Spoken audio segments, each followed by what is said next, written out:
Hey guys, Randy Sullivan, Florida Baseball Armory. We're going to talk to you a little bit today about 11 reasons why you can't close the front door of your pelvis, okay? Remember, the pelvis is the center of the universe, and we think of our pelvis as having a back door and a front door. This is the back door, this is the front door. We have to stop, we have to hinge it, lock it, and then close it. Hinge it, lock it, close it so we can pop it. We have to hinge the hip first, then we have to lock the back door, meaning we have to stop it from rotating forward. This is a hip that's locked. This is a hip that's unlocked.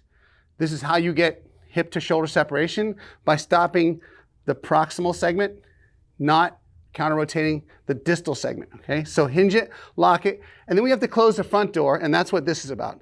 11 reasons why you probably can't stop the front door from spinning like this. You can't stop it from spinning like this. And the first one is, pitching is like getting dates. You have to get the first move right, and if the hinge isn't right, it can create some problems. And one of the problems we see with the hinge is that it's been misinterpreted as a position, and it's a passive move where we just kind of sit and then we put our butt on the slide and we ride down, and it's sort of an uncontrolled fall. What we want is to have complete control of the movement. So to do that, we have to think of the hinge not as a position, but a condition of co-contraction of the hip flexors, the lateral hips, and the posterior muscles. We have to get into a state. Some people find it here, some find it here, some find it further down. The depth of the bend is irrelevant. It's just finding that state of co-contraction for your hinge.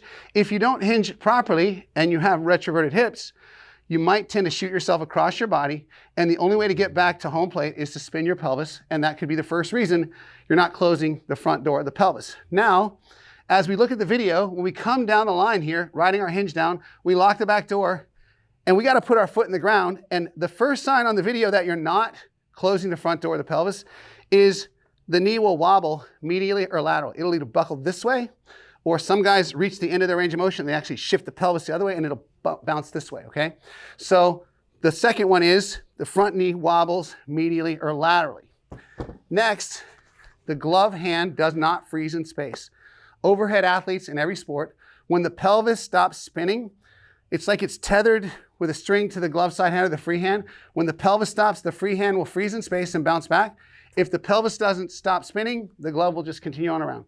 That doesn't mean it has to stay there, but it has to stop momentarily, freeze in space, and that's another good indication that you've closed the front door of the pelvis. If you don't stop the glove side and freeze it in space, you're probably not closing the front door of the pelvis, okay? Now we go to the back hip. Oftentimes, actually we go to the front knee, okay? This is the old famous lead leg block, okay? The concept is proximal to distal. Movement should unravel from the pelvis outward, from close to far, okay? So if we block our lead leg out of sequence, this is called knee extension. This is called hip extension. This is called knee flexion. And this is called hip flexion, but this is also hip flexion. To honor the concept of proximal to distal, we must stop flexing the hip before we begin straightening the knee.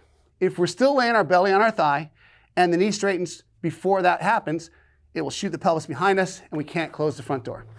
Next, when the pelvis spins, another good indication is we'll see the picture here, the pelvis will spin off and the back knee will be dragged into this move called hip flexion. It's like a little Muay Thai kick here, and it's really the result of the pelvis spinning around and bringing the knee with it. We need to hinge it, lock it, close it, and then roll through that. And if we close the pelvis, it won't do that. If we do not close the pelvis, it's going to drag the hip into that hip flexion maneuver, okay?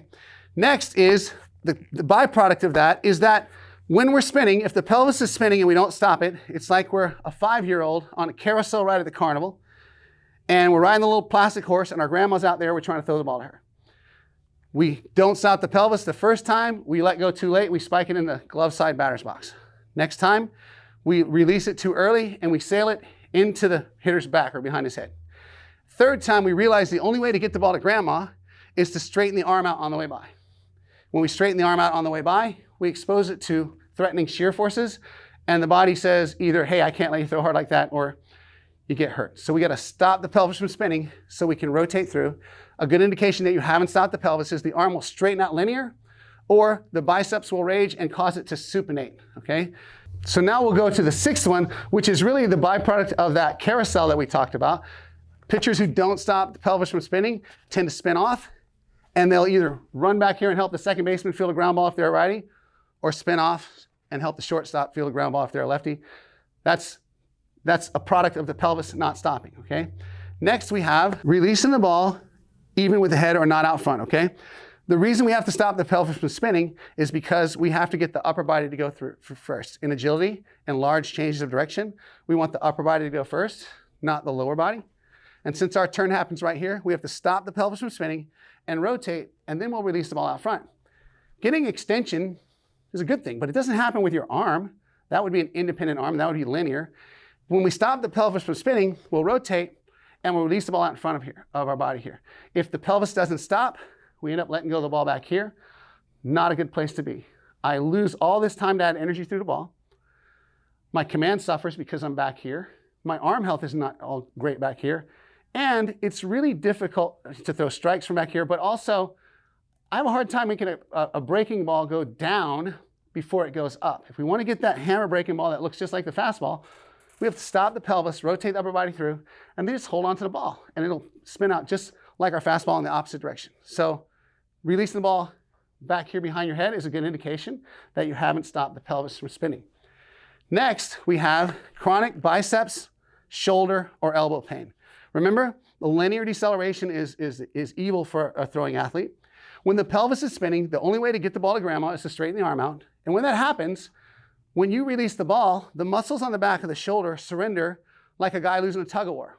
And that leaves the biceps alone to resist long axis distraction, humeral head elevation, and terminal elbow extension. And it rages eccentrically to try to do that, a negative contraction. And it's really powerful at the highest speed that you can achieve in human sport. And the biceps is screaming, raging eccentrically. And it starts out as biceps pain, and people say it's not a big deal. It is, because it's a precursor to further problems. Because if we're linear with our decel and we're chronically doing that, if you trace the biceps up, it has two heads. That's why it's called biceps. One head attaches here, and then one head goes right up here where your shirt meets your sleeve and attaches to the superior labrum. And many times it's the biceps that pulls the labrum off of the socket. So chronic shoulder pain, tendonitis, which then progresses to labrum tears. And it also impacts the elbow because the muscles that protect the Tommy John ligament, right here, the flexor pronators, they flex the fingers, flex the wrist, and they pronate the forearm. And when we look at the UCL, it runs from about here to here. But when we touch that, we're not actually touching the UCL. We're touching the common tendon from those four muscles that attaches there. And I call them the first responders because they protect the UCL. The Tommy John resists this movement called valgus. When we activate those muscles by getting our fingers to flex through the ball and pronate, they impart the opposite force called varus, and they put the UCL on slack and take some of the stress off of it. When we're linear, the biceps rages, and the biceps is the #1 supinator of the forearm. If these muscles that we're trying to get to pronate to protect our elbow are affected by the supination moment, they're inhibited and they're turned off, and then we get this big slam here, unprotected into the UCL, and so we get chronic medial elbow pain. So anterior shoulder pain, biceps pain, or medial elbow pain could be the byproduct of not being able to stop the pelvis. And then the last two are this one. #1, you can't throw strikes. Imagine you're on the carousel, how hard it's going to be to throw strikes if every time you have to hit that launch window perfectly.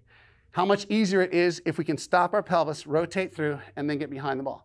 So our command is going to be a lot better. So guys that don't throw strikes, a lot of times the pelvis is just not stopping. We're not closing the front door. And the last one is you throw dead zone cutters or dead zone fastballs or cutters, okay? So think about that. I'm trying to get behind a baseball to either carry it or to throw my two-seam and make it run, but I'm spinning, and so the only way to get the ball to home plate is to get on the side of it. And I throw little gyro cutters in there. It takes away a lot of the induced vertical movement, sometimes inhibits the horizontal if that's the kind of guy I am. But we inhibit our stuff, and our stuff gets hit. If you want to throw backspin fastballs, you got to stop the pelvis, and then you can get right behind the ball. If we're spinning, it's pretty tough. We might hit it every once in a while, but then we'll have 4 in a row that we carry at 20 inches, and then we'll throw 2 in a row that are 12, and those are the ones that get hit out of the ballpark. So those are the 11 things that would be good indicators that you're not closing the front door of the pelvis. Remember, hinge it, lock it, close it, so you can pop it.